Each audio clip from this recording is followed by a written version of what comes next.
آل لوط سے مراد حضرت لوط علیہ السلام کے گھر والے بھی ہیں اور آپ کے ایماندار پیروکار بھی۔ علامہ آلوسی فرماتے ہیں کہ آل لوط سے مراد لوط اور وہ سب ہیں جنہوں نے آپ کے دین کو قبول کیا ہے، جیسے بنی آدم سے مراد آدم علیہ السلام اور ان کی تمام نسل ہے۔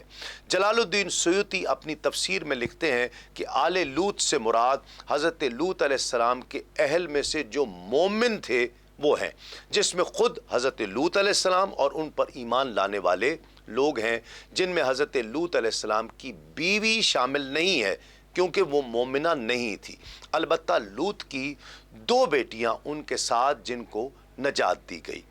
تفسیر مدنی میں یوں لکھا ہے کہ آل لوط سے یہاں پر مراد حضرت لوط علیہ السلام کی صرف صلبی اولاد نہیں بلکہ آپ کی مانوی اولاد بھی اس میں داخل ہے، یعنی آپ کے اتباع اور پیروکار کہ ان سبھی کو اس نجات سے سرفراز فرمایا گیا۔ جبکہ تفسیر تیسیر الرحمن میں اس کی وضاحت یوں کی گئی ہے کہ ان کی تابعداری اور ان کے دین کے پیروکار ہی صرف آل لوط میں شمار ہوتے ہیں۔ آل لوط سے مراد ان پر ایمان لانے والے تھے، اسی لیے لوط علیہ السلام کی بیوی کے بارے میں فوراً ہی کہا گیا کہ وہ کافروں کے ساتھ رہ جائے گی اور ضرور ہلاک کی جائے گی، اس لیے کہ وہ ایمان نہیں لائی۔ وہ لوگ جو حضرت لوط علیہ السلام پر ایمان نہ لائے، قرآن میں انہیں قوم لوط اور قوم مجرمین کے نام سے پکارا گیا ہے۔ قرآن مجید میں ارشاد ربانی ہے، انہوں نے کہا بے شک ہم ایک مجرم قوم کی طرف بھیجے گئے ہیں۔ قرآن مجید میں قوم لوط کا ذکر 17 مرتبہ آیا ہے۔ قوم لوط کا مسکن شہر سدوم اور عمورہ تھا جو بحر مردار کے ساحل پر واقع تھے، اور قریش مکہ اپنے شام کے سفر میں اسی راستے سے آتے جاتے تھے۔ یہ علاقہ 5 شہروں پر مشتمل تھا جن کے نام سدوم، عمورہ، ادمہ، سبوبیم اور صغر تھے۔ ان کے مجموعہ کو قرآن مجید نے متفقہ اور متفقات یعنی الٹی ہوئی بستیاں کے الفاظ میں کئی جگہ بیان فرمایا ہے۔ سدوم ان شہروں کا دارالحکومت اور مرکز سمجھا جاتا تھا۔ تفسیر بصیرت قرآن میں ہے کہ قوم لوط کا وہی علاقہ ہے جسے آج ہم بحر میت یا بحر مردار کہتے ہیں۔ یہ بحیرہ سمندر سے بھی زیادہ گہرائی میں ہے، اس بحیرے میں کوئی جاندار زندہ نہیں رہ سکتا۔ قوم لوط کا صدر مقام سدوم اسی بحیرہ میں غرق ہوا۔ جب حضرت لوط علیہ السلام اردن میں بحیرہ لوط کے پاس جہاں سدوم اور آمورہ کی بستیاں تھیں آ کر رہائش پذیر ہوئے تو اللہ رب العزت نے انہیں اہل سدوم کی ہدایت کے لیے نبی مبعوث فرمایا۔ یہاں کے باشندے فواحش اور بہت سے گناہوں میں مبتلا تھے۔ دنیا کی کوئی ایسی برائی نہیں تھی جو ان میں موجود نہ ہو۔ یہ دنیا کی سرکش، متمرد اور بد اخلاق قوم تھی۔ ان سب برائیوں کے ساتھ ساتھ یہ قوم ایک خبیث عمل کی موجد بھی تھی، وہ یہ کہ اپنی نفسانی خواہشات پوری کرنے کے لیے عورتوں کے بجائے لڑکوں سے اختلاط رکھتے تھے۔ دنیا کی قوموں میں اس عمل کا کوئی رواج اس وقت تک موجود نہیں تھا۔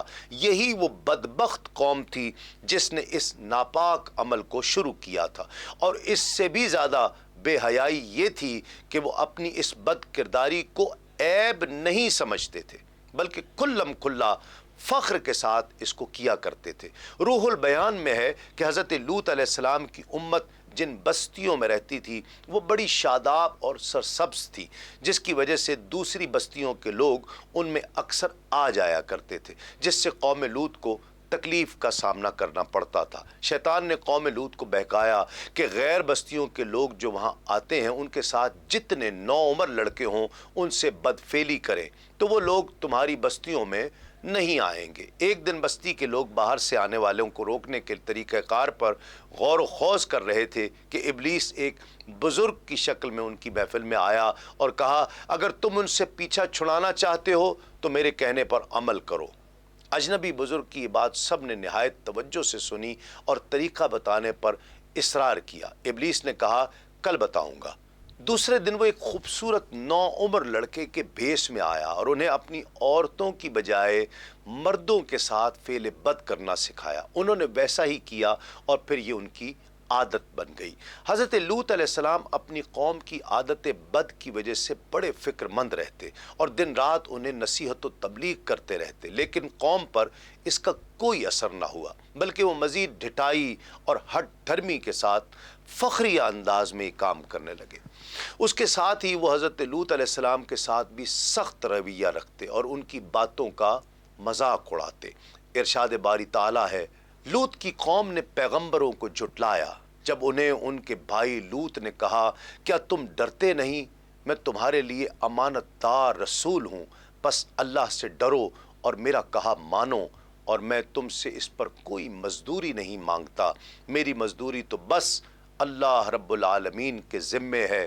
کیا تم دنیا کے لوگوں میں لڑکوں پر گرے پڑتے ہو اور تمہارے رب نے جو تمہارے لیے بیویاں پیدا کی ہیں انہیں چھوڑ دیتے ہو؟ بلکہ تم حد سے گزرنے والے لوگ ہو۔ انہیں لوط علیہ السلام کا سمجھانا برا لگتا تھا، تو انہوں نے صاف صاف کہہ دیا کہ اگر تم ہمیں اسی طرح برا کہتے رہو اور ہمارے کاموں میں مداخلت کرتے رہو گے تو ہم تم کو اپنے شہر سے نکال دیں گے۔ قرآن مجید میں ارشاد ربانی ہے، کہنے لگے اے لوط اگر تو ان باتوں سے باز نہ آیا تو ضرور نکال دیا جائے گا۔ حضرت لوط علیہ السلام نے اس قوم کو ان کی بے حیائیوں اور برائیوں پر ملامت کی اور شرافت و طہارت کی زندگی کی رغبت دلائی اور ہر ممکن طریقے سے نرمی اور پیار سے انہیں سمجھایا، ان کو توحید کی دعوت دی اور بےہودہ حرکات سے منع فرمایا۔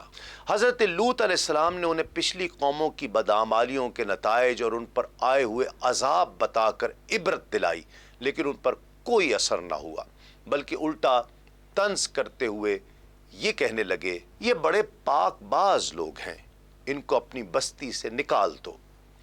فحاشی اور بدکاری کے باوجود انہیں ڈھیل دی جا رہی تھی، لیکن اب انہوں نے خود ہی عذاب کی فرمائش کر دی اور بولے، اے لوط اگر تم سچے ہو تو ہم پر عذاب لے آؤ۔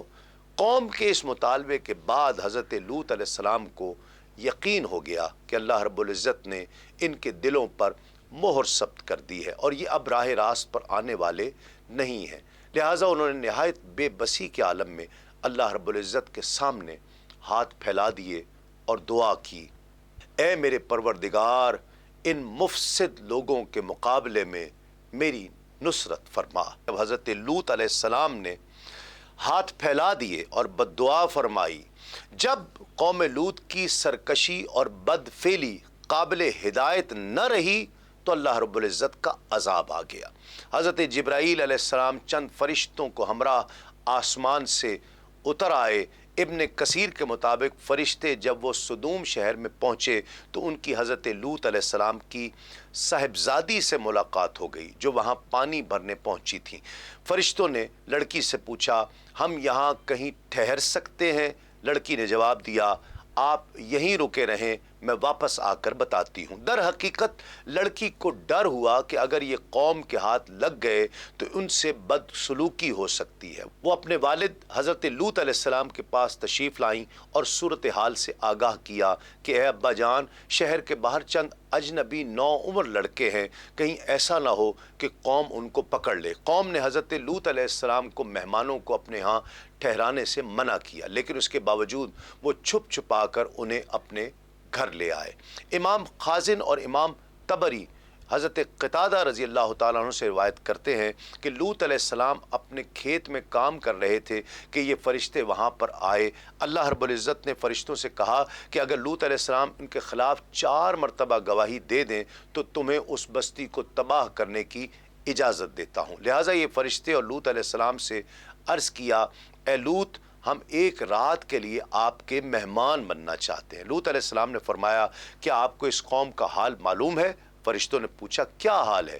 فرمایا، میں اللہ کے نام سے گواہی دیتا ہوں کہ پوری روئے زمین پر یہ سب سے زیادہ برا عمل کرنے والے ہیں۔ یہ گواہی 4 مرتبہ دی اور فرشتے پھر ان کے گھر میں داخل ہوئے۔ امام ساوی رحمۃ اللہ علیہ کے مطابق فرشتے سیدھے حضرت لوط علیہ السلام کے مکان عالی شان پر پہنچے تھے اور آپ علیہ السلام کے گھر والوں کے علاوہ کسی اور کو ان کے آنے کی کوئی خبر تک نہ تھی۔ اسی دوران آپ علیہ السلام کی بیوی جو کافرہ تھی گھر سے باہر نکلی اور اپنی قوم کو جا کر خبر دی کہ حضرت لوط علیہ السلام کے یہاں ایسے مہمان آئے ہیں کہ ان جیسا خوبرو اور حسین میں نے آج تک کوئی نہیں دیکھا۔ مولانا حفظ الرحمان سہاروی قصص القرآن میں لکھتے ہیں کہ پھر یہ فرشتے مہمان بن کر حضرت لوط علیہ السلام کے پاس پہنچے، اور یہ سب فرشتے بہت ہی حسین اور خوبصورت لڑکوں کی شکل میں تھے۔ ان مہمانوں کے حسن و جمال کو دیکھ کر اور قوم کی بدکاری کا خیال کر کے حضرت لوط علیہ السلام بہت فکر مند ہوئے۔ تھوڑی دیر بعد قوم کے بدفعلوں نے حضرت لوط علیہ السلام کے گھر کا محاصرہ کر لیا۔ مفسرین لکھتے ہیں کہ جب حضرت لوط علیہ السلام کی قوم ان کے گھر کی طرف دوڑتی ہوئی آئی تو حضرت لوط علیہ السلام نے گھر کے دروازے بند کر لیے اور ان نوجوانوں کو ایک کمرے میں چھپا دیا۔ بدکار مسلح لوگوں نے آپ کے گھر کا گھیراؤ کیا اور ان میں سے کچھ گھر کی دیوار پر بھی چڑھنے کی کوشش کر رہے تھے۔ حضرت لوط علیہ السلام اپنے مہمانوں کی عزت کے خیال سے بہت زیادہ گھبرائے ہوئے تھے، چنانچہ اس بے بسی کے عالم میں ان کے منہ سے نکلا، اے کاش مجھ میں تمہارے مقابلے کی طاقت ہوتی یا کسی مضبوط قلعے میں پناہ پکڑ سکتا۔ کہا، اے میری قوم، یہ میری بیٹیاں ہیں، یہ تمہارے لیے پاک ہیں، سو تم اللہ سے ڈرو اور میرے مہمانوں میں مجھے ذلیل نہ کرو۔ کیا تم میں کوئی بھی بھلا آدمی نہیں ہے؟ مگر یہ بد فعل اور سرکش قوم اپنے بیہودہ جواب اور برے اقدام سے باز نہ آئی، تو آپ اپنی تنہائی اور مہمانوں کے سامنے رسوائی سے تنگ دل ہو کر غمگین اور رنجیدہ ہو گئے۔ یہ منظر دیکھ کر حضرت جبریل علیہ السلام نے فرمایا، اے لوط، بے شک ہم تیرے رب کے بھیجے ہوئے ہیں، یہ تم تک ہرگز نہیں پہنچ سکیں گے، سو کچھ حصہ رات رہے اپنے لوگوں کو لے کر نکلو اور تم میں سے کوئی مڑ کر نہ دیکھے مگر تیری عورت کے علاوہ، کہ اس پر بھی وہی عذاب بلا آنے والی ہے جو ان پر آئے گی۔ ان کے وعدے کا وقت صبح ہے، کیا صبح کا وقت نزدیک نہیں ہے؟ ابن کثیر لکھتے ہیں کہ حضرت لوط علیہ السلام حقیقت حال جان کر مطمئن ہو گئے اور اپنے اہل خانہ کے ساتھ رات ہی کو نکل کھڑے ہوئے۔ بیوی بھی ان کے ساتھ تھی، لیکن کچھ دور جا کر وہ واپس اپنی قوم کی طرف پلٹ گئی اور قوم کے ساتھ جہنم رسید ہو گئی۔ قوم حضرت لوط علیہ السلام کے گھر کا دروازہ توڑنے پر بضد تھی، چنانچہ حضرت جبرائیل علیہ السلام نے گھر سے باہر نکل کر اپنے پر کا ایک کونا انہیں مارا، جس سے ان سب کی آنکھوں کے ڈیلے باہر نکل آئے اور بصارت زائل ہو گئی۔ یہ خاص عذاب ان لوگوں کو پہنچا جو حضرت لوط علیہ السلام کے پاس بدنیتی سے آئے تھے۔ قرآن مجید میں ارشاد ربانی ہے، اور انہوں نے لوط سے ان کے مہمانوں کو لینا چاہا تو ہم نے ان کی آنکھیں اندھی کر دی۔ حضرت لوط علیہ السلام اپنے گھر والوں اور مومنین کو ہمراہ لے کر بستی سے باہر نکل گئے۔ پھر حضرت جبریل علیہ السلام اس شہر کی 5 بستیوں کو اپنے پروں پر اٹھا کر آسمان کی طرف بلند ہوئے اور کچھ اوپر جا کر ان بستیوں کو الٹ دیا، اور یہ آبادیاں زمین پر گر کر چکنا چور ہو کر زمین پر بکھر گئیں۔ پھر کنکر کے پتھروں کا می برسا اور اس زور سے سنگ باری ہوئی کہ قوم لوط کے تمام لوگ مر گئے اور ان کی لاشیں بھی ٹکڑے ٹکڑے ہو کر بکھر گئیں۔ عین اس وقت جب کہ یہ شہر الٹ پلٹ ہو رہا تھا، حضرت لوط علیہ السلام کی ایک بیوی جس کا نام وائلہ تھا، جو در حقیقت منافقہ تھی اور قوم کے بدکاروں سے محبت رکھتی تھی، اس نے پیچھے مڑ کر دیکھ لیا اور یہ کہا کہ ہائے رے میری قوم، یہ کہہ کر کھڑی ہو گئی۔ پھر عذاب الہی کا ایک پتھر اس کے اوپر بھی گر پڑا اور وہ بھی ہلاک ہو گئی۔ تو ہم نے اسے اور اس کے گھر والوں کو نجات دی، مگر اس کی عورت وہ رہ جانے والوں میں ہوئی، اور ہم نے ان پر ایک می برسایا تو دیکھو کیسا انجام ہوا مجرموں کا۔ صبح سویرے شروع ہونے والا یہ عذاب اشراق تک پوری بستی کو نیست و نابود کر چکا تھا۔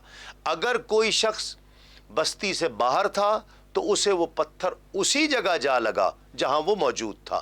اللہ رب العزت نے قرآن مجید میں ارشاد فرمایا، پھر جب ہمارا حکم پہنچا تو ہم نے وہ بستیاں الٹ دیں اور اس زمین پر کھنگر کے پتھر برسانا شروع کیے جو لگاتار گر رہے تھے، جن پر تمہارے رب کی طرف سے خاص نشان بھی تھے اور وہ ظالموں سے کچھ دور نہیں۔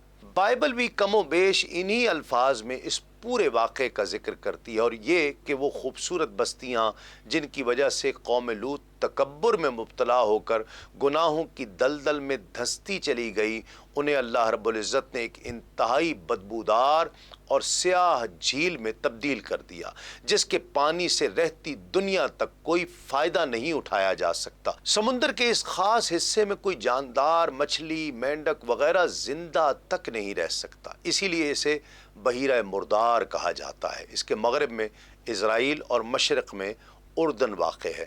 بحر میت یا بحیرہ مردار کا یہ علاقہ سطح سمندر سے 420 میٹر یعنی 1378 فٹ نیچے ہے۔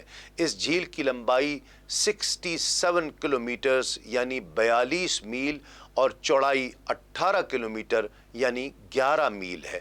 اس کا پانی حد سے زیادہ نمکین ہے۔ اس کے ارد گرد کی زمین جو کبھی دنیا کی سب سے زیادہ سرسبز و شاداب زمین تھی، بنجر اور صحرائی زمین میں تبدیل ہو چکی ہے، اور اب یہ دنیا کا ایک ایسا مقام ہے کہ جہاں زندگی پنپ ہی نہیں سکتی۔ کچھ سال پہلے بحیرہ مردار کے ساحل پر قوم لوط کی بستیوں کے بعض تباہ شدہ آثار ظاہر ہوئے، جبکہ اللہ رب العزت نے 1400 برس پہلے قرآن مجید میں ارشاد فرمایا، اور ہم نے عقل مندوں کے لیے اس بستی کا نشان نظر آتا ہوا چھوڑ دیا۔ ابن ابی دنیا نے محمد بن مفکر سے روایت کی ہے کہ حضرت خالد بن ولید نے خلیفہ اول حضرت ابو بکر صدیق رضی اللہ تعالیٰ عنہ کو لکھا کہ عرب کے اطراف میں بعض ایسے لوگ پائے جاتے ہیں جو عورتوں کی طرح مردوں سے نکاح کرتے ہیں۔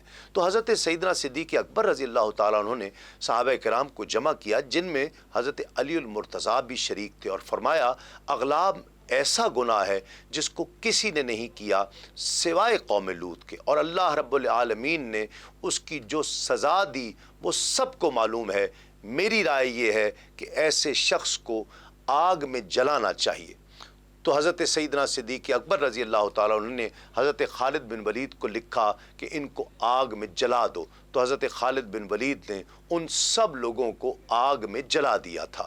اور امام اعظم ابو حنیفہ رضی اللہ تعالیٰ عنہ کے نزدیک بھی ایسے فعل کرنے والے کو آگ میں جلا دیں یا اس پر دیوار گرا دیں یا ایسی ہی کوئی اور سزا جو حاکم یا جج تجویز کرے۔ ناظرین کرام، آج کے پروگرام میں ہم نے جانا کہ حضرت لوط علیہ السلام کہاں اور کب پیدا ہوئے۔ حضرت لوط علیہ السلام پر حملے کی خبر جب حضرت ابراہیم علیہ السلام کو ملی تو آپ کا رد عمل کیا تھا؟ آپ کی قوم بدعملی کی طرف کیسے مائل ہوئی؟ مسلسل نافرمانیوں اور مطالبہ عذاب کے بعد کریم ذات نے اتمام حجت کیسے فرمائی؟ حضرت لوط علیہ السلام کی قوم پر کس طرح کا عذاب نازل ہوا؟ آئندہ کے پروگرام میں ہم ذکر کریں گے حضرت سیدنا اسحاق علیہ السلام کے حوالے سے۔ آج کے لیے اتنا ہی۔ تسلیم احمد صابری کو اجازت دیجیے۔ السلام علیکم۔ تسلیمات۔